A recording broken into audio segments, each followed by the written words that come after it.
Good morning, everybody. I am Menelik Fernandez, and welcome to Run It Back, episode number 25. And I'm going to confide in our listeners a little secret. When I started all of this, I said to myself, boy, it would be really neat if we could make it to 25. And that was kind of the goal that I had set in mind. So here we are, 25 weeks in. So I start every episode the same way. As I said, I'm Menelik Fernandez. I always like to give a big shout out to the Rising Coaches Network. They're doing amazing things, connecting coaches who want to learn, who want to share the game, who want to get better. I always start with that huge shout out. And then I always talk a little bit about the premise of the show. Premise of the show is just basically we take teams that have played previously and we run it back, so to speak. We talk about things that worked, things that didn't work, what we would do differently, what we would do the same. We talk about matchups, we talk about preparation. So it's a bit of a fun format. Today, we are looking at IUPUI at South Florida. The game was actually from 1 year ago. It's November 13th, 2019, and we're doing it from IUPUI's perspective. And we are most fortunate today to have Coach Brian Burton joining us. And Brian, I'm going to try my best to do you justice. I don't think an introduction can really do it, though. Uh, Coach Burton has 15 years of college experience, which is remarkable for somebody of his age. So he's been at UTEP, Fresno State, Lamar, Abilene Christian in Utah. He's also coached both at the JUCO and the grassroots level. At the grassroots level, he's the creator of the Dallas Hoop Dreams organization. As a player, he played at St. Edward's in Austin, as well as UT Dallas, where he helped lead the team to their first winning season and their first conference title. Brian is also the VP of the DEI Alliance, which he's doing in conjunction with the Rising Coaches Network. He's a media host, a broadcaster, an empowerment coach, and the founder, of course, of the All Access Coaches Corner and Sports Media Networks. Coach Burton, I'm super happy to have you here today. Thanks for joining us this morning. Yeah, glad to be here, man. Glad to be here. Whoever wrote that bio will have to go back and do some fact checking, but I'll take it. Okay, I'm sorry if we got something wrong. I'm joking. I'm joking. I'll say this, man. The very first interview I did on Coach's Corner with Dwayne Broussard, man. That's the first time I saw you, and you asked a question, and I was like, "This guy's on it, man." And then shortly after that, I found out you were doing your running back, and we've gotten to get to know each other better, and did some fun stuff with the Breakfast Club, and excited to be on today, man. Yeah, for sure. I mean, everything you do, I've mentioned it to you personally, but I definitely want to put it out there. Everything you do is first rate. So I appreciate you working. I appreciate you connecting coaches. And of course, appreciate your manner. You always deal with people in a professional way. Love it. Uh, let's talk a little bit about this game. We're going back a long time, and I know hindsight is 2020, but sometimes we go through as many games as we do. We don't remember every detail. I like to start with preparation. Talk a little bit about what preparation looks like at IUPUI. If I remember correctly, this was off of a 2-day turnaround. You had a win previously against Anderson. So when would you start this scout? How many games out would you be looking at? All that kind of stuff. Yeah, so it was kind of this was my first scout at IUPUI, and it Nice. was a new, it was a new. I was new to the staff, and Coach was new in his head coaching role at IUPUI. So a lot of it was kind of just filling it out. To be honest, we hadn't quite gotten in a groove in particular, but we played Anderson, 2-day turn, like you said. So really, it was just really quick prep. It was pretty much a 1-day prep, and then game of, if I'm not mistaken. And we traveled in between, but we were able to do some good stuff. Yeah, we were able to get the breakdown and kind of go our first practice in between that day in between and cover most of the stuff we wanted to cover. Then we travel, do the stuff in the hotel. The guys did a phenomenal job. I think it always helps when you get a little morale boost and you get a win. So we got that win against Anderson. So that was guys were feeling pretty good. Yeah, so I mean, luckily, like I said, we got to shoot around their gym. That helped too. I got to do a little bit of walkthrough, which was great, and then kind of the day of stuff and a lot of film. But to their credit, they executed the scout way better than we could have imagined. And I think, I've tried to get a little bit more creative. I've been a lot of different places, as you mentioned in the beginning. I tried to get a little more creative because we had a short turn to just show more things on film that they could be able to apply. So, for whatever it was worth, the lightning in the bottle, we called them at the right time, and it worked out well. Nice. So on a short turn and with the experience that you have and it being early in the season, what kind of things would you be putting in your scout? And you could, of course, speak generally, or you could speak specifically about this particular game. But like, what's going in? Is it do you put in matchups? Is it personnel based, or is it more focused on doing what you guys do? Yeah, I think a combination of all. I mean, it's so early in the year, so we were fortunate. We caught them at the right time where their best player, I think, had an injury, a season-ending injury, maybe a few days before. So they were kind of reeling and finding themselves again. And then for us, yeah, I mean, focus on what we do is important. I think that's important no matter where you are. However, it is really important to understand the opponent. So coach and the staff did a great job. The players did a great job executing. It just happened to particularly be my scout. But on this particular game, I tried to do as best as I could to just simplify it and make it really concise as far as what we want to do. So defensively was a big part for them. They were a really good scoring team, and so really just kind of broke down four areas that we wanted to do a good job on. Number one was transition. They really thrived in transition and could score not only offensively off of your misses, but also they were elite at getting steals and getting points off turnovers. So that was a really big thing that we showed a lot of film on. Showed a lot of film on how much they will gamble and take themselves out of plays, so that you do have opportunities to play kind of advantage basketball. Meaning, without it being a transitional break, meaning you're playing 5-on-4 because a guy took himself out of a play for a steal. Right.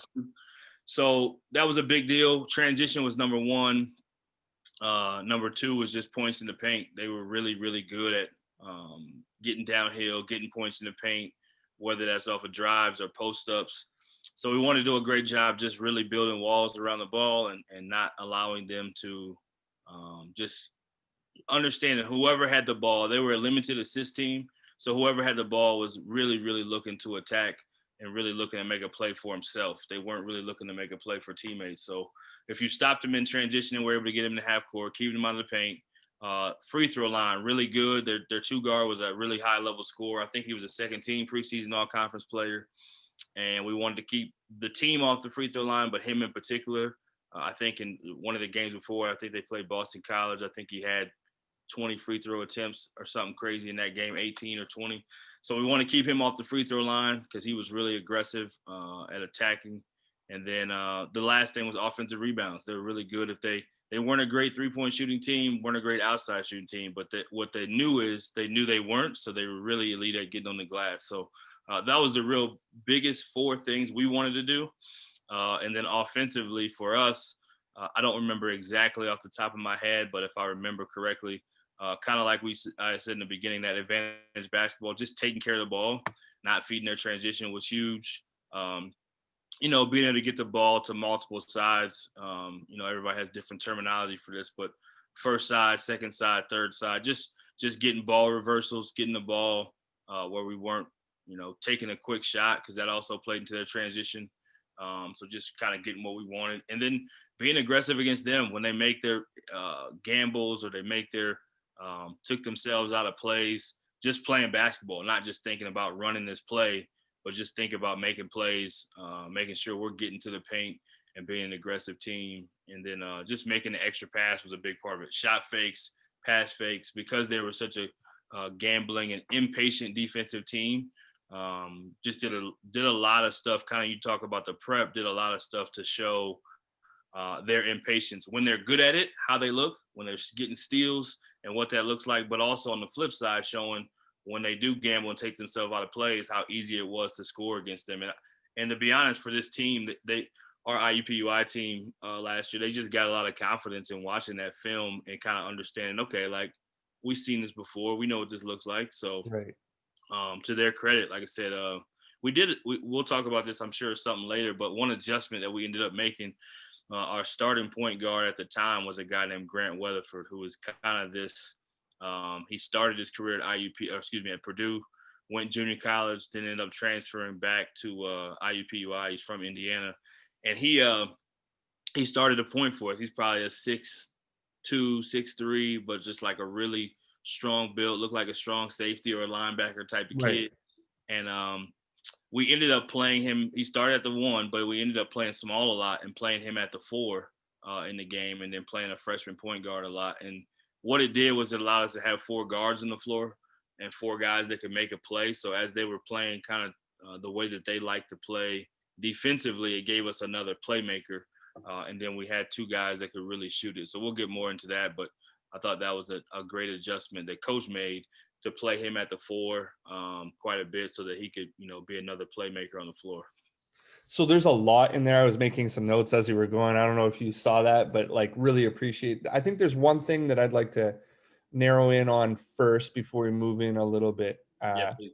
I think as you become more and more of an experienced coach, we tend to say things that are, in my opinion, incredible, but we almost diminish how much effort goes into what we're saying. So like when you outlined your process just now, like even just the 4 key points, those are incredible things. And I love the fact that you support them with like how you were going to do it. How do you come about identifying those things when you're constructing a scout against a particular team, right? Without glossing over it. I mean, obviously some of it is feel. You've been a coach for a while and you understand what you have to do. But like, I think for the lay person just watching or tuning in, trying to get better, it's like, hey man, how did you figure all? It's early in the season. How do you even know what to look at? Like what's the, you know, do they run a lot of sets? Who's good? How do you know all that? And I like, it's interesting to me to hear the background of how somebody who's coming off of a 2-day turnaround would be able to construct that game plan so quickly. What do you look at first? What's your process? Yeah, great question. I think that, if I was a head coach or for the head coach, probably a lot harder in a quick turn. But, you know, how we did it at IUPUI, and every staff is different. I've been on staffs that have done it different ways. But my scout, so I didn't have anything to do with necessarily the scouts before that. So I had Right. enough time myself to kind of become the expert on South Florida. That's my responsibility. So that includes watching games from the previous year because, like you said, we played so early in the year. I think it might have been our third game or second game. I think Something. it's your third, but I'd Yeah. have to double check it I to be. think it was our third game. And so you can look that up if you don't mind while we talk. But Yeah, um, absolutely. yeah, so for me, I was looking ahead. I wanted to make sure, knowing people within that league that have played against them. If you can talk to people that played them that particular year, even better, because you have a feel for what they do this year. Was only one game film I really had a chance to watch as far as like game. I think Boston College might have been their only game before us, if I'm not mistaken. Excuse You me. And guys, sorry, you guys that actually played, they're your sixth, excuse me, wow, sixth game, but like that includes the exhibition tournament of 2 as well. So oh yeah. So getting ahead, just making sure you look at the games they played this year, watch them play the year before. I'm kind of big into numbers because I think the numbers tell a story. I don't right. think it tells the whole story, but I think there's a big part that you can make come to life for your players. So things I was really big on, kind of the extremes of how good they are at something. So offensive rebounds, I think I had some stats about how good they were offensive rebound wise, and I think there was certain games that they really, if you took away their offensive rebounds and their transition and their points in the paint, the percentage of the points that they score was so low. So, and there's a lot of analytical data you can find, like Kim Palm stats and other kind of advanced analytics type stuff that help you get a picture of the team and help you get a feel of the team without even watching. And then, of course, um, you have video programs like Synergy that also break some things down for you to kind of give them a grade and give them an understanding. So I think the more you dig into an opponent at this point in time in college basketball, there's so much information out there. It's just trying to figure out what do you want to present to your team and what helps make what helps your team perform the best and have a better understanding of what that team is about. So for me, again, I like to use the simple, um, excuse me, the key points, so to speak. So I want to break it down. Excuse me. I want to break it down so that it was easy for the guys to understand these are the things that are important and not get focused on too many other things. So try to make it really simple and really singular focus. And then, having the numbers to support it. And so they get confidence behind it. Like, again, they weren't a great 3-point shooting team, but get them to understand when they shoot threes, it doesn't mean to relax. It means we absolutely have to be really aggressive on the glass, because that's when they're going to be elite. And so I think they had one game, they had maybe, I want to say maybe 16 offensive rebounds or something like that. Right. Maybe it was 18. So just giving them that extreme and showing how many points on the glass that they got. Yeah, just try to, like I said, everybody's different. It doesn't make me necessarily better or some kind of expert, but that's just something I believed in that I've had success with. Is just trying to make it for your guys. Your job as assistant coach is to know everything. Right. We weren't a team that run a bunch of sets. They were more of a pick and roll and kind of a penetrating dish and kind of an open floor type of team as far as how they play. They didn't have a back to the basket guy because their player got hurt. So just trying to get them to understand how important it is to just understand who they are and how they score. If you take away their steals too, and just understanding too. So we were able to get one of their guys in foul trouble early too. I say get. We were fortunate he got in foul trouble from some of his gambling. I don't know that we did anything. Well, it And could so be that dependent on style of play for sure. Sometimes you can get guys in foul trouble. It sometimes can this happen. this particular time, I don't think we did. We just were fortunate that he was gambling and he got called for a couple early, and I think that took away his aggressiveness. And so then we tried to be more intentional to attack him or try to take charges on him. So it was mental at that point. And, sometimes early in the season, you just catch teams on the right night. It's not like South Florida circling that game and thinking IUPUI is going to be a threat. And I think that's part of what makes college basketball what it is every night you have to show up. And as a Yeah, coach, it is really hard. I mean, Lamar can attest to this. It's hard getting your guys to play at the level that they need to every night. And it's also hard to be able to it's also hard to get them to understand how important it is to respect your opponent. And I'm not saying that they didn't respect us, but I don't think they by any means thought that we were going to come in and have that kind of a road mentality, because it's also hard to win on the road against teams that are at a higher conference level than you. for sure. What's the old saying? If you split on the road and you take care of home, you're in pretty good. You're in a pretty good situation at the end of the year. So I Absolutely. mean, like you got to get up for those games for sure. And November of 2019, we're obviously in a very different world where there's a lot of fans in the place and they can change the scope of the game. Right.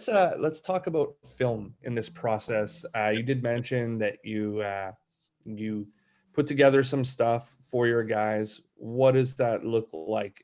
Is the entire group getting one film thing to look at? Are you doing specific clips for specific guys? And if it's specific for specific, what are you putting in? Is it only their matchup? Is it something that the entire team is doing? I love how I'm talking with my whole body this morning. I don't know, it must be early or something. Like it. But You get that Thanksgiving fever. That's a good. that's what it is, man. I'm good to go up here. No, so just like what's going into it? How do you organize and break down for your guys? Good morning too, Coach Hopkins. I saw you jump in, man. I wanted to say hello. Good morning. Yeah, happy Thanksgiving, man. Um, yeah, great question. So we broke down.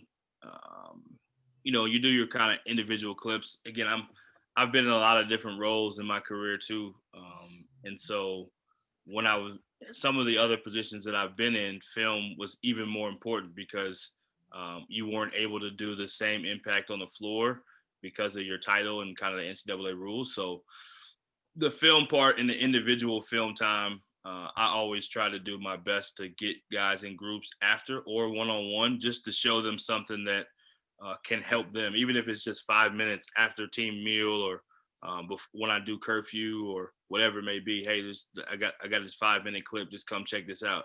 So a combination of the matchup that they would have defensively, How maybe it was a point guard just showing, like our freshman point guard, showing him how they're going to gamble for steals, and sometimes him being a guy that probably wanted to do what was right and play the way coach wants them to play. It's like, hey, you got to take it back to your AAU days a little bit, and just hoop in some of these situations, because they're going to force you. Because if you don't, then all of a sudden they take you out of your set. You're trying to run your set, you can't run your set, and now you're trying to run a shot clock play at the end of the thing. So just take advantage of those opportunities. So things like that, maybe the bigs, maybe it's showing them their offensive rebounds, maybe it's showing them how a particular guy, a guard that they may have to switch on the pick and roll. So just try to break some of that stuff down outside of what we did as a team. But as a team, we normally did offensively. We showed what they did offensively. So we kind of break down, and everyone kind of had their own feel of how they wanted to do it. But I like to break down the transitional part first, because I think that's as important as anything, especially in this particular game. So breaking down offensively their transition and their half court sets, whatever they do in their shot clock, and then anything blob and special situations that they may do. So we did an offensive clip tape, and then we do a defensive one as well, kind of show what they do. They press a little bit as well. So showing their gamble, showing their half court impatience, and then showing when they're really good what they look like.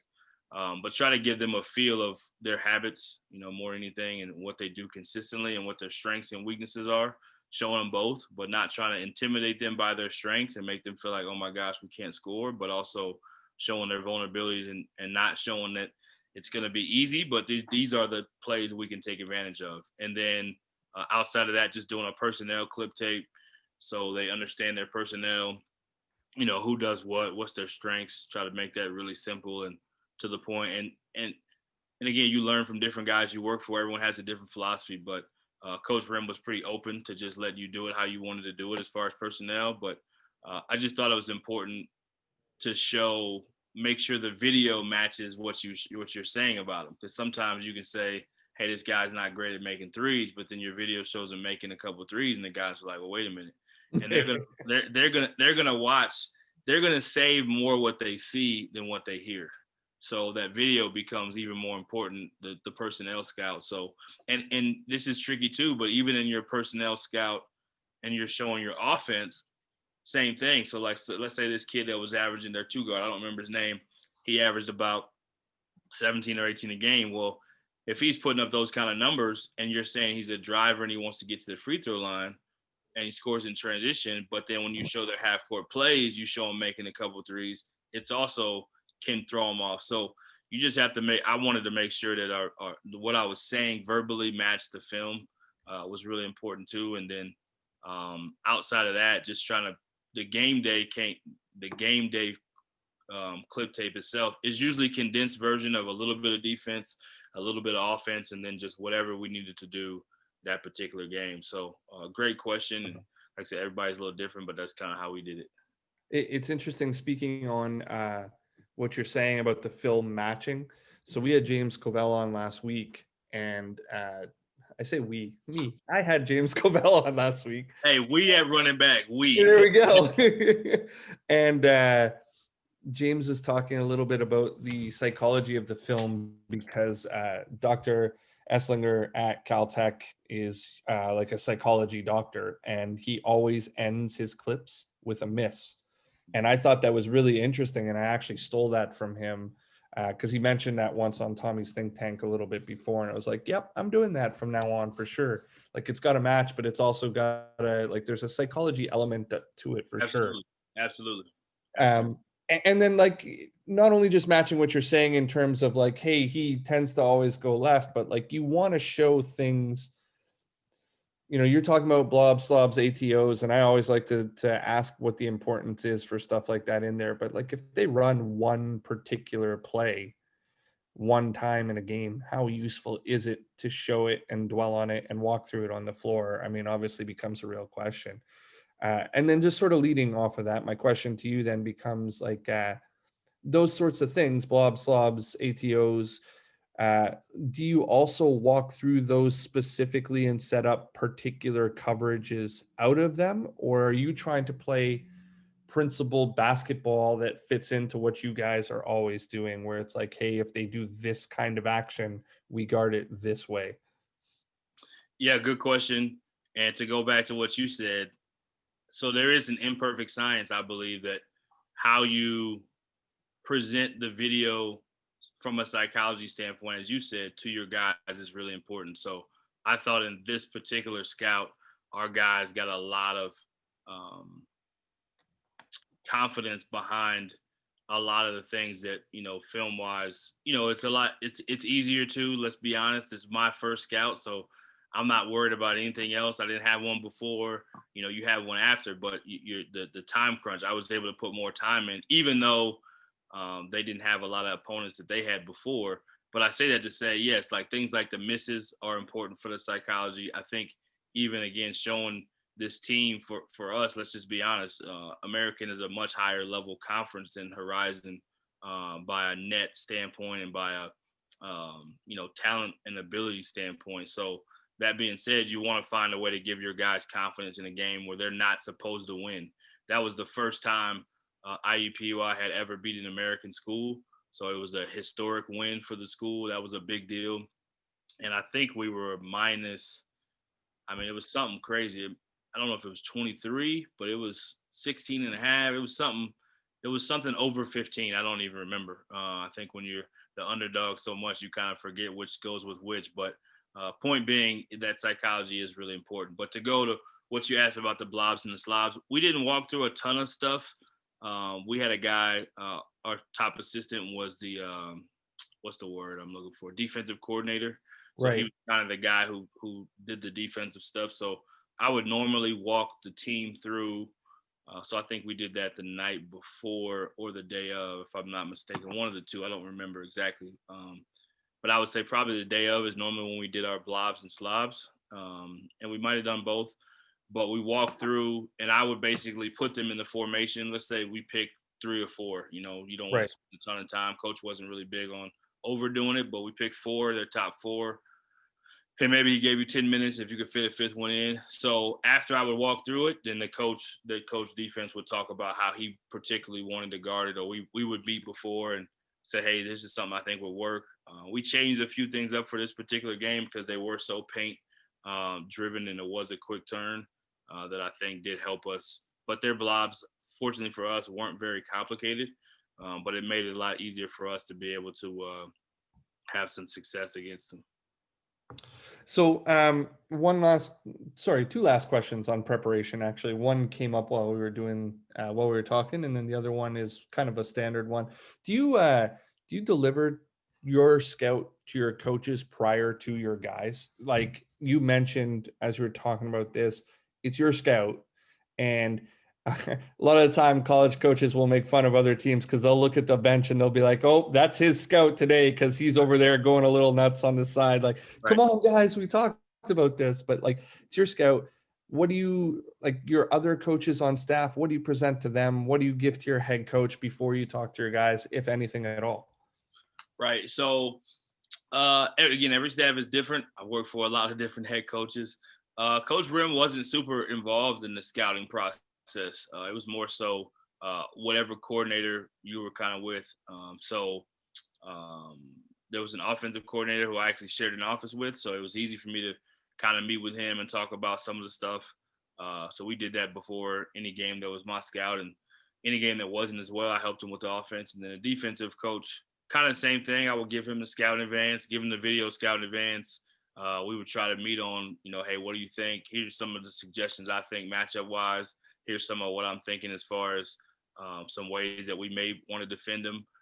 We may want to play ball screens in this way. That's usually one of the bigger things is, ball screen coverage. How do you want to? Right. Some people have a way that they always do it, and there's nothing wrong with that. That can be successful. Sometimes you have staffs that have multiple ways that you do it depending on the matchup. So that was kind of a thing too. And then just trying to get individual matchups, who makes sense, and how can we kind of take advantage in some areas. So not like in a presentation form, more of like an informal meeting, almost like Right. this, where you have some notes, he has some notes, you kind of talk about what you think and kind of agree on. I think that's the thing too. Like, so that whole staff was already together before I was there. So they had more of a familiarity with each other. So I really didn't try to push too much on certain things. Like, hey, whatever you guys think, I'm good with. This is kind of some things I wrote down. This is some things I thought would be really good. There's some areas they've struggled, and this is some examples of that. And then after that, we usually did a pretty good job of getting on the same page. Again, this particular game is like the perfect storm, so that's the best one to run it back. Love it. If we Love would it. have played like this all year, we would have been a different team. But in this particular night, we put it all together.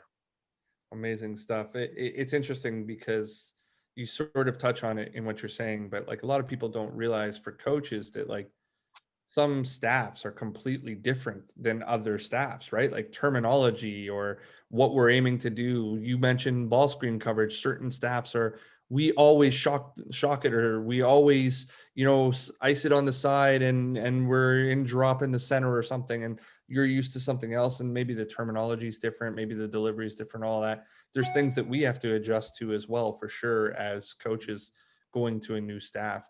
Last question on preparation type stuff.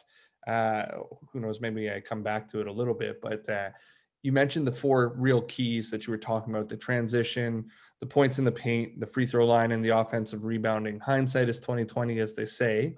When you look back on it, how would you evaluate what you guys actually did versus what the key points were? And were there any that were missing or that you would change based upon the output of the game? Yeah, I got a little bit of the stats. I couldn't find. I didn't actually find the box score that kind of has the points in the paint but I think we Oh, I accomplished all. got it. I can give it to you real quick if you want. Yeah, I know free throw line. Just kind of pulling it up. They were 8 of 18, which 18 was we wanted to have them 15 or less. So getting 18 wasn't ideal, but the fact that they shot 8 of 18 from the line really helped us. So that goal was we definitely accomplished that one. We did not do a great job on the offensive glass as far as them getting offensive rebounds. They had 18, but they also missed 34 shots. So they shot 37% from the field. We did a good job of keeping them shooting a low percentage. I don't know if we would ever imagine that they would have shot that low of a percentage. So there was more opportunities for offensive rebounds. So they Right. did get 18 offensive rebounds. I don't know what their second chance points were though in those 18. They have it down as 12, so I think that's a great number. I'd take that. 12 second chance points was for this particular team. Again, you may not have won all of these areas, but we wanted to make sure we put the right attention in to those. And then talked about free throws, points in the paint. Do you have points in the paint? I don't have that on the side. I do, yeah. So their points in the paint were 20, and your points in the paint were 26. So like you won that battle. Yep. 20 is probably a little bit more than what you would like overall, but it actually wasn't back to the basket type stuff. You got to remember too that for the layperson who's listening, that a drive into it sometimes leads to points in the paint as well if there's a drop off type deal, which I think there were a few of those in there. Yeah. Do you have transition points by chance? Um, well, there's points off of turnovers, but there's not transition points on this box. No. Okay. So the points in the paint being 20, we would have definitely taken that going in. I mean, they were averaging, I think they were probably averaging closer to 40 plus points in the paint. And in some games, we're able to get over 50. So to hold them to only 20 with 10 per half that means that they're not doing what they do best. So again, to hold them only to 18 free throws, 12 points, second chance points. But again, 37% in the field. I mean, we had an unbelievable second half where they only scored, I think, 17 points. It was a 1-point game and a half, if I'm not mistaken. 2-point game and a half, 38-36. We were up 2 at the half. 38 points is a lot of points for a first half. So we played well. We did not do a great job defensively in the first half, but we did more or less what we wanted to accomplish. But the second half, holding them to 17. I mean, I don't know that there's very many games on the road where you hold a team to 17 in the second half. So we just did such a good job in the second half. And then offensively, we shot 51% from the field. We made 10 of 19 from 3. So we shot the ball well. Did not have a lot of free throw attempts, but we're really efficient at the line. But the 15 assists, we talked about them being a low assist team. They only had 8 assists in the game. So for us to have 15 assists and share the ball the way we did was a huge, huge thing that we talked about. And a lot of it was from those broken plays and from kind of playing that adjustment that I said that Coach Brim had made to play our starting point guard at the 4 was a huge adjustment that I thought was great, and he felt comfortable with it and he stuck with it. And so it gave us 2 decision makers on the floor along with 2 guys that could really score, and then kind of just rotated the 5-man by committee. And because they didn't really have a back-to-the-back presence, as long as we did a good job getting rebounding, which we didn't at times, then we were able to accomplish our goal. So, yeah, heck of a performance that night. Anytime you can win on the road and win in the environment, again, a guarantee game. Let's call it what it is. You get paid to come out there. They're paying you, and so when you can win a guarantee game, it's a huge feeling. No matter what level you're at, it has its own NCAA tournament feel to it as the underdog going in and knowing you're not supposed to win. Yeah, no, definitely for sure. It's always good getting those ones that you're not supposed to. But like as you mentioned at the beginning, any given night can be anybody. You can catch anybody at any given time, as they say, right? So you talked a little bit about halftime. I wanted to specifically ask about that. Yeah. In-game adjustments. What do you see in? You're going to the half up to, who speaks? What are you speaking on? And what specifically on the box are you looking at to deliver your message? Yeah, so Coach normally speaks at halftime. In this particular game, I think everybody, we were feeling good. I mean, I think you said it was our 4th game. We had not won a Division I game yet. We had beat Anderson, like you said, who was Right. a 9-1. I think they're Division III. So, you feel good about it because you get a win, but we knew we hadn't won a Division I game yet. We knew this was a big deal. And like I said, the guys were pretty locked in and focused. So Coach spoke first, kind of one of those where you're doing so many things well that he almost didn't know what else to say or know what else to cover. But he passed the mic to me, which I thought was really cool of him. Again, every staff is different, and in some games, some staffs will have the person who has the scout or has the person who has the defense or offense. Some staffs will ask, hey, does anybody have anything else? And some staffs just want to have the head coach talk. So Right. He actually passed the mic to me, which wasn't a common thing that he always did. In scouts that we had prior. Good morning. Mm-hmm. Special guest. We got the special guest here. She's not all the way awake yet, but so anyway, I say that. So my thing was when I was trying to be short and sweet and simple, and really the points on the stat sheet were just exactly what we talked about. The transition points, how are they doing? Points in the paint, offensive rebounds and free throws, and then talking about the individual guys that were good. I think again, the young man's name was. See if I can find it. Their leading scorer, Was I believe, was Livingston. Collins. Yeah. If I'm not mistaken. Yeah, so he was a really good player. Rideau was their really big steals guy, but he also was a high turnover guy. So he ended up with 5 turnovers in the game. He had 7 steals, which is kind of again what he did. But he was the main guy who was always kind of gambling and going to make plays. But Collins only had 3 points in the game total. I think at the half he may have only had 3. So we talked about how he may look to get going, but I mean again he was a second team, if I'm not mistaken, all conference preseason projection type guard. So he was a really high level player. Right. But he's the one that got those couple fouls early. So we just talked about the fact that we want to keep him uncomfortable as far as the fouls. So look to take charges, look to aggressively go at him because he may not want to pick up that foul. And I think he actually did. I think he picked up his 3rd as well early in the half. So yeah, just little things like that. Nothing crazy. Just try to keep it simple. I really literally had the scout in my hand and was kind of going back through the stat sheet in my hand, and some of the scout stuff was still on the board. So just re-emphasize that and just said we just got to play 2 halves. So again, they did a great job jumping out from the beginning defensively of just continuing to make them.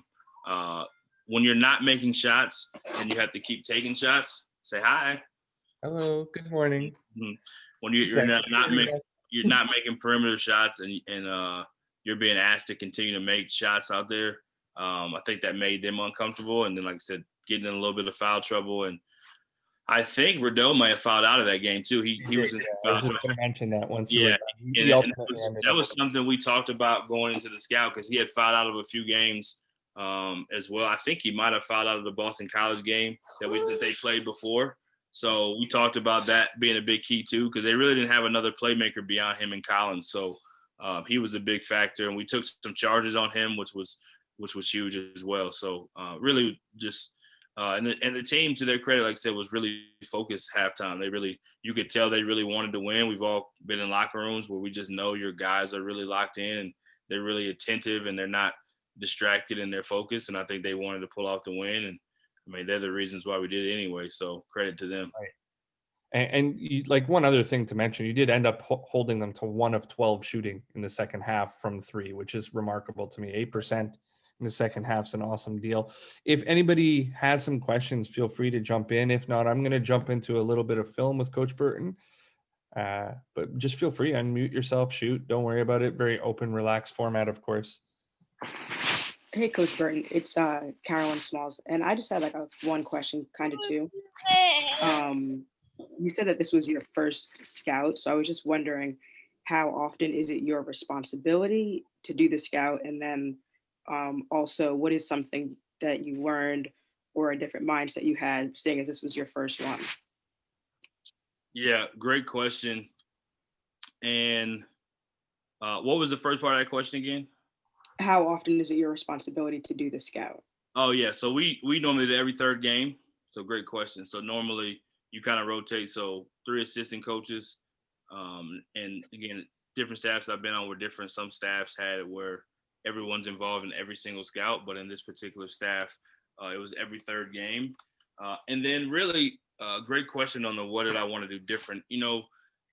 Again, this was my first year on the staff too, so you want to make sure. My head coach was an interim coach. He was the assistant the year before.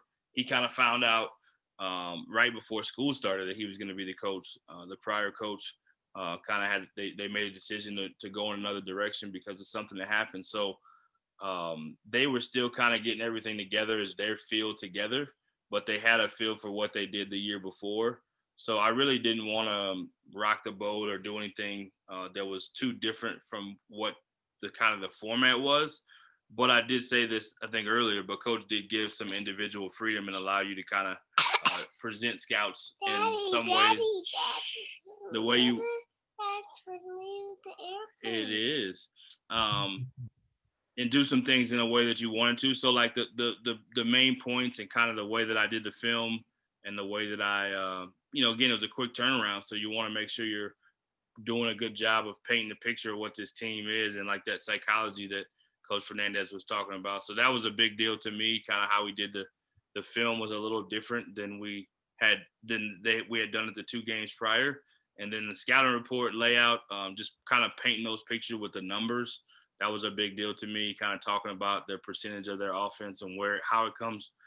And if we can take those things away and just really kind of ingrain in some of those numbers of what makes this team good. And if we keep these numbers down as a game goal, then we can have success. So that was probably the thing I said that was probably different than kind of have what we had done the prior couple games. Awesome, Coach. Thanks for the question. I got 16 clips here, and I see you getting in the lab. Okay. We won't get through all of them. I want to be super respectful of your time. Obviously, you committed to me for an hour, and I'll hold my word to that. I don't want to go over, but they're broken down on the offensive side and the defensive side, and just basically, what do you see? What would you do better? What would you change? All that fun stuff. Want to get into doing a little bit of a film session with Coach Burton. Yeah, please. So I got a couple in a row that were just attacking their shock on the side, and just take a look at it. Let me know what you think of them, how you guys did. The kid right there just had the ball was our point guard. He's a freshman, so this was a really big game for him. Just kind of giving context, talking about the personnel, and then the guy who catches it right here was our leading scorer. He was a 20-point a game type of guy. He had a huge night. They started being aggressive on him on ball screens. But this kid right here was a big part of why we won the game because so go back a little bit. So just you talked about what kind of film did you watch and what kind of things you do in the prep. this kid was a really unselfish kid, natural pass first guy, really quick first step. Yeah, freshman, Mike DePersia. So, but again, freshman. So he's just kind of always trying to please his teammates, his coaches, and sometimes just didn't just play. So it was really important for him to attack closeouts because they were a really bad closeout team. And because he was such a good playmaker for us, and we didn't want to have to rely on just our plays because of the way they play defense. If you can get them in rotations because of the way we had two guys that could really shoot, they'll give you open looks. So his biggest thing was you have to touch the paint. Normally he would have stood there and tried to dribble it back out and run a play.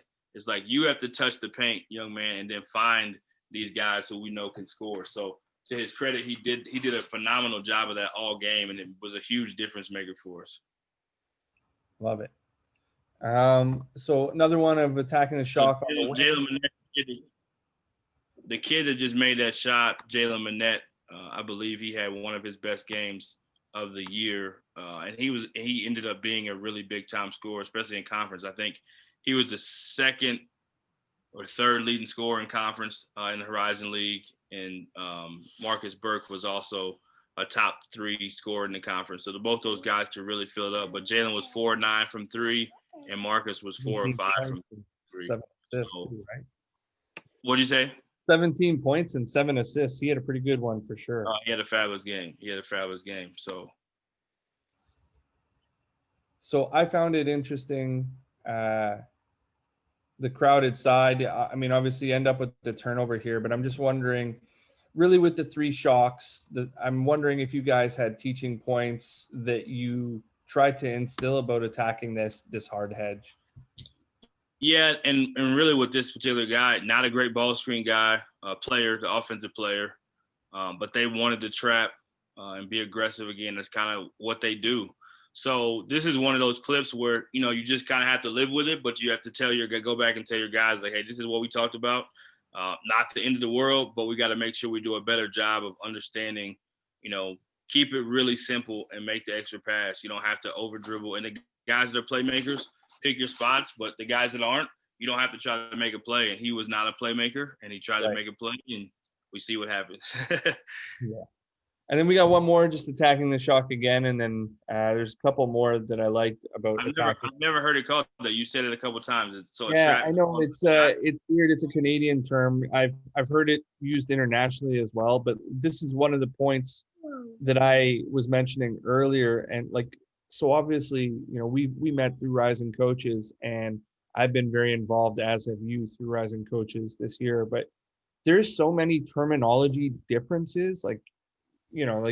Most people are familiar that a blue is an ice, but a shock being a high hedge, or a blitz being a trap, or it just goes on and on and on. Even to say the term show has a different context with Canadian coaches than it does with American coaches, right? A show can be at the line of the screen, or it can be below the line of the screen, depending on who you're talking to. And then certain coaches will call it a flat, or a flat and over, or flat and under. There's just things that it's what the action is when you see it on film, but when you're talking to certain coaches, you're like, what are you talking about? And a lot of the time they'll gloss over it and act as if you should just know. And then you sit there and you're like, do I ask because this guy might think that I'm silly or something, or do I just let it keep going and try and figure out what he means from there? Right. It's funny. I actually don't use shock often, and I've started more recently.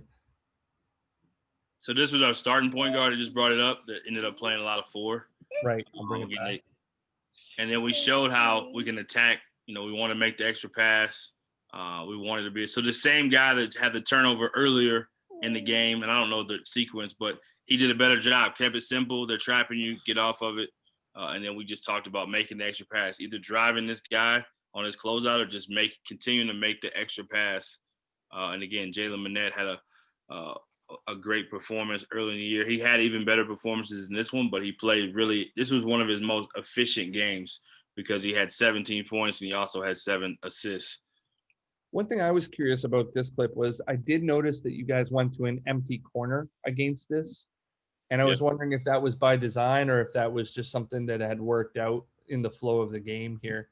Because like in my opinion, it becomes quite a bit more efficient to attack that high hedge, that shock when you empty that corner, as opposed to the last clip where you had a little bit less spacing when in the attack. Yeah, I was gonna say. So the last clip was it was a 2-guard side. So that's you can't. I don't know what he was thinking at the time. Probably just reacted to the shock, so to speak, as you called it. But on the 2-guard side, you can't refuse a ball screen because there's another guy and another defender in the corner. So we wanted to make sure on this single side we got more single side or naked ball screen side, so that the 5-man or the 4-man, whoever it is that's setting screen, normally with the 5 is where they trapped. With the 4, they just they had a different coverage. I believe it was switched. So we wanted to attack it that way, where he emptied out and kind of spaced to where he was available, and then again he either attacks that closeout or he looks to make a reversal or skip. I'll do one more offensively, and then I'll get into a little bit of defense, just trying to be respectful of your time. Obviously, you got to get your daughter ready for school here. Actually, no school today, so we got a little extra time. Okay. So I'll run that back because I was talking, sorry. But you do see that there is a little bit of a jump up, but then what I really liked about this clip was I was curious to know what your principles were. So on this drive right here by number 1, your guy on the nail, what is his help principle as there's movement while they're rotating up top? Yeah, I don't think this is probably, again, early in the year. I don't know if this was super ideal, but we figured it out. He wasn't supposed to lose his man and give up an absolute wide open uncontested. We don't want to disrespect guys. I mean, they are college basketball players and high level ones, so they can make shots. And he was one of their guys that we knew had some capability to make shots. So he's actually, if you rewind it, he's actually guarding Rideau. He's supposed to still go with him. The point guard I was just referring to, started for. He's supposed to stay with his man, but they kind of do a random coach. We switched. We thought it was a better idea. It's like, that's not really what we talked about. But I think he was focusing on trying to stop the drive. However, this guard number 1 as a backup really wasn't a guy looking to make plays and score. So that was probably one of those few plays early on. You're like, hey, that's not exactly according to the scout, but we'll keep going and hope that we execute the rest of the possessions defensively, because we didn't on this one. In an ideal world, at this point, like we see right here, he loses 3, he switches. In an ideal world for you guys on this team, should he be digging at the drive?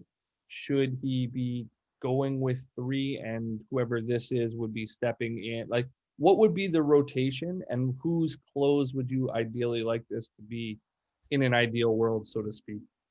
Yeah, I mean, he does a good job again of closing the gap and having the mentality that we wanted to have in this game. If he had to make a mistake, this was the mistake to make, because we wanted to force them to have to. Again, we talked about the way that they shot threes and how inefficient they were. So he's not completely wrong, but in a more ideal world, you don't quit on the play.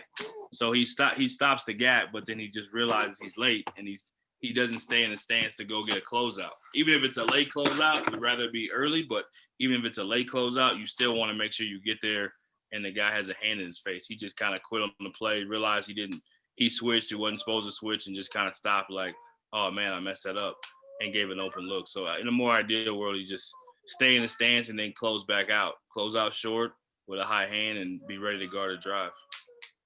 So I'll show 2 positive ones, just because I showed 1 negative one of 2 great cuts, I thought. And I'm wondering if you guys had penetration principles or if the player just made a read that was a really good one here.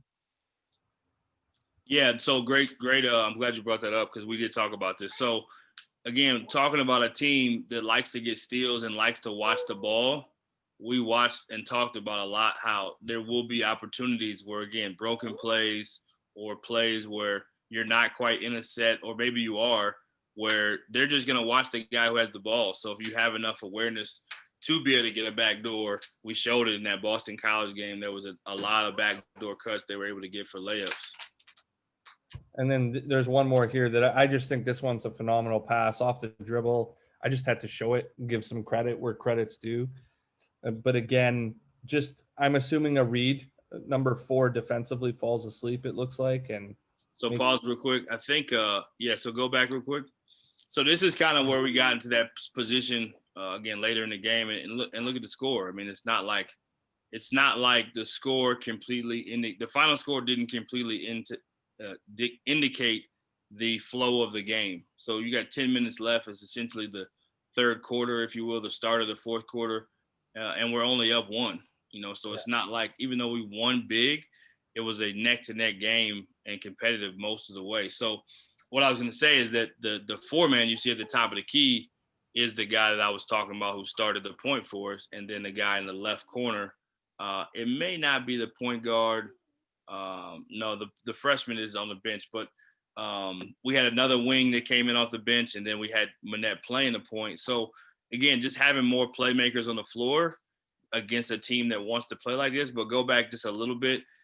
So they wanted to deny him because he had made a couple of threes. He's one of the guys. He had 26 points. The guy that does this backdoor cut, he had 26 points in this game. They wanted to deny him. They like to play up the line. So again, these guys just starting to have a feel, and we talked about it a lot. And this is natural, his feel. He played at Campbell his first 2 years, and they did a ton of backdoor cuts there and how they played in the Princeton. So he was really comfortable with understanding when a guy's head's turn that you can get a backdoor cut. And they didn't have rim protection. And we talked about our big. You can see he's kind of not on the block, but a little higher in the block to make sure that we could have some availability. So this was actually kind of by design that we looked for, not necessarily a play call, but we looked for that adjustment and that wrinkle that when we're in a high ball screen situation, understand they're going to play up high. The opposite big, don't go to the dunk spot, don't go to the block, go a little higher than the block so that you raise your man so he's not able to kind of rim protect, even though he's not a rim protector anyway. Wow, great pass, love it, great finish, nice. And then you can do a few more if you want. You can do a few more. Awesome, appreciate you. This was kind of, you showed a little bit of 3/4 court pressure here, almost looks like a 2-2-1 press, and it was quickly taken off. And I'm just wondering, what do you see in terms of rotations? How could it be better? And how come you didn't stick with it? I guess really. Well, when you give up a layup that's that uncontested and that easy, I think you kind of know. It may have been out of a timeout. It may have been just something early to try to give them a different look. So go back just a little bit. So it wouldn't have been all bad. If you can rewind it just a little bit. The guy that ends up under the basket, I believe that's our 4-man. Yeah. So the guy that's on the top left wing right now, kind of by that signature that's on the floor, he's the guy that ends up rotating to cover the basket for a second. So yeah, him. Isaiah Williams. So you can play it.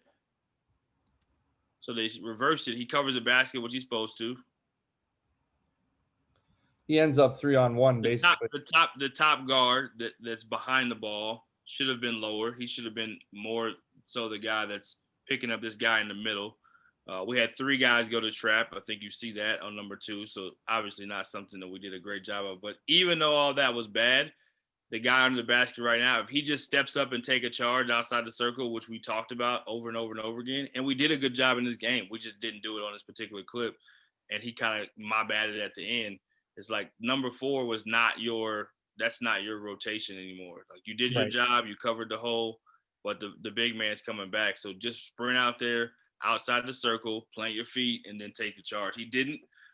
He realized afterwards, but again, we made those adjustments throughout the game because he takes a big charge or 2 later in the game that was huge plays. I think he might have taken the charge that number 5, the point guard, fouled out on. So he made up for it. Sometimes those early mistakes in the game, and you have that communication with a player and a connection, and he gets inspired and he makes up for it when it matters the most.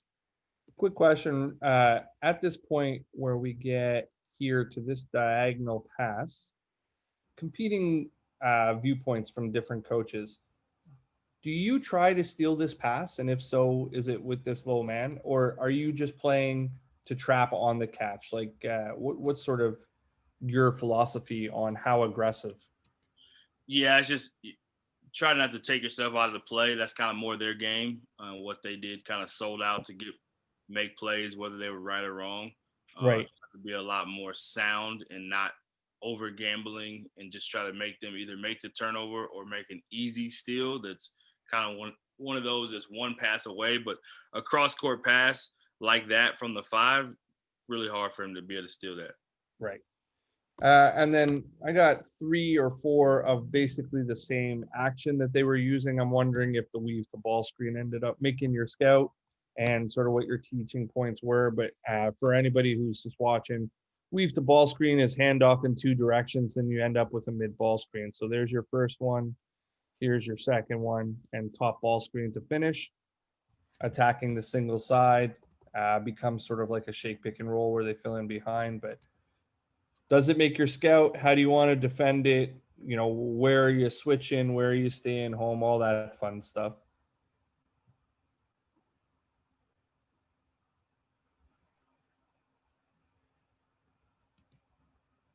Yeah, we switched.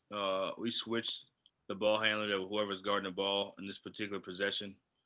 Didn't do a great job with the big, because really we knew that their bigs were offensive rebounders and screeners. So it wasn't really a big point of emphasis. The guy with the ball, again, we talked about their limited number of assists.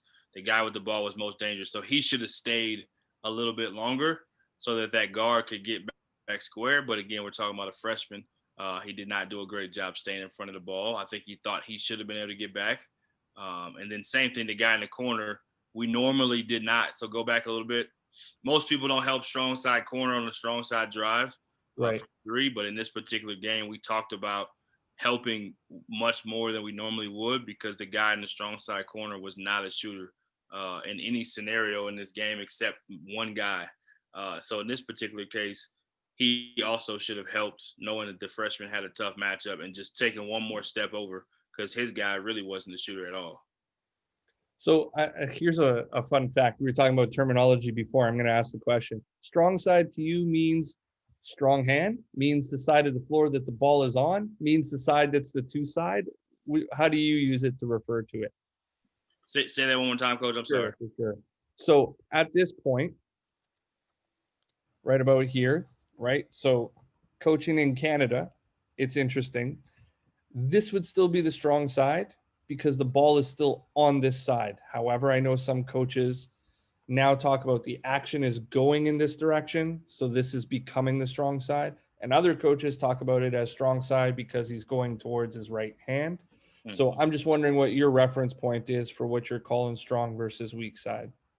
Yeah, so I mean, right here, there's probably no strong side. He's at the top of the key, but him going right and him driving right, and at this point in time, it's a clear he's going to the right side. So that way would be the strong side when he's driving downhill.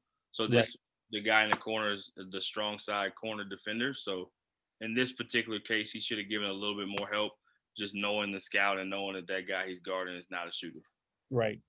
I got one last one I want to ask you about, just because it's Spain stacked type stuff. I want to know if it made your scout, how you typically play the stack, so to speak. For a layperson, basically, we'll get to it. It's right in about here, where you have a screener type action, usually up top. Some teams run it a little bit more sophisticated, where they run it out of the sides after like a zipper type cut. But how do you guard this action, and how do you feel you did against it?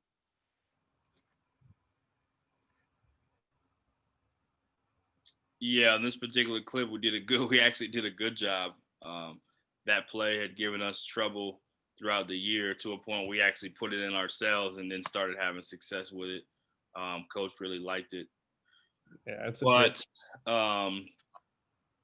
Yeah, not exactly how we wanted to play it, because I think we were just probably a little bit fired up, the gentleman that decided to go out there and switch. But he was a guy that we played. So going back a little bit, the 4-man we had on this particular possession he's actually guarding the 5. So pause real quick. So I think at this point, we're as small as we had ever played. That 4-man's probably 6'5" on a good day, probably more like 6'4". Right. And then the point guard is starting at the started at the point that's now playing the 4 that we talked about, Grant Weatherford. He's now at Georgia Southern. He is 6'3", so we had a really small lineup. So it felt like we could switch all ball screens at this point in time. So I think that was the adjustment. Originally, it was the low guard, and I stole this from UTEP. Coach Smith, Coach Lamar Smith, was our defensive guy there, and he was really big on this and kind of came up with it and liked it. But the low guard, he would have had pick up the guard coming off, and then the guard that's getting screened right now would pick up the guard that's replacing at the top, and the 5 would just stay with his man. So on this, because we have a lineup that can switch 1 through 5, he steps out and just picks up the ball and stays with him, and then that low guard ends up picking up the 5. So no big deal on this one. They did a good job, actually. Yeah, I like it. I think it's a great rotation overall up top. Coach, I'm going to, like I said, be respectful of your time. We're a little bit over. I really appreciate you taking the time today. Yeah, thanks for having me. Let me just do my little spiel to end it. And so obviously I like to say all the time, a big thank you to the Rising Coaches Network, of course, for connecting me with great coaches such as Coach Burton, who are willing to take their time, share the game, help us get better. I don't see the game the same way as everybody else, but it's been an incredible year so far of meeting a lot of people who are willing to share, are open to share. And Coach Burton, a very special thanks to you, of course, for taking the time and opening your playbook, so to speak, and letting us know, what's up on the inside there. Some of us as outsiders are really determined to get better, and to have somebody of your college basketball tenure be able to share some time with us is fantastic. So I really appreciate you. Yeah, you've had a lot of really good coaches on. I'm honored that you thought of me to do this, because you easily could have looked at it like, I'll go with somebody who's still on the staff. I mean, I don't coach in college anymore. I'm transitioning to other things like what you're doing and working with rising coaches, which is awesome. So I'll say this about you, in that I love, like I said, you were on the very first one I did. So I saw that. I remember a few times kind of being on Rising Coaches, so on Rising Coaches, you have to kind of make your post on their website if you're doing something with them. And so I remember one night late, he's like, man, you're up late. And so he was on. So just kind of, and most Zooms, not so much that I have hosted, but that I've been a part of, whether it's Rising Coaches or not. I think guys like Lamar, guys like Caleb, guys like yourself, the gym rat is a term that we talk about when you're in the gym, and it's almost like this is the lab rat now, because you kind of get to separate. Some guys are not really into Zoom, and it doesn't make you bad or less than necessarily, but if we're in a gym, if there's a game going on, if you're going recruiting, some guys are gym rats in that sense, or even getting their guys in for workouts. But you can definitely tell that you're a lab rat. You love to be in the gym, probably I would assume too, but you love to be on these Zooms and kind of figure out how to, from a mental standpoint and IQ standpoint. I think you always ask great questions when you're on Zooms. I think you always give great insight, and I just love your humility and the way that you continue to treat people in this space. So good things are happening for you, man. I know the best is yet to come for where your career is going to go, and I look forward to following, and glad to call you a friend. I appreciate, sir. And likewise, glad to call you one too. And thank you. It's remarkably humbling for somebody of your stature in the community to say something like that. I appreciate you. I'm going to shut this down. Coach, I know you got to get going. If you have maybe 5 minutes to hang around afterwards, that'd be great. Sometimes coaches have some questions that they don't want to ask during film and all that, but please join us next week. I believe it's not 100% confirmed yet, but I believe we have Trey Montgomery on next Friday. So I think that'll be another excellent one. And if not, it'll be somebody else who's fun and awesome, who's willing to share as well. So please join us on Run It Back. And thank you so much for tuning in.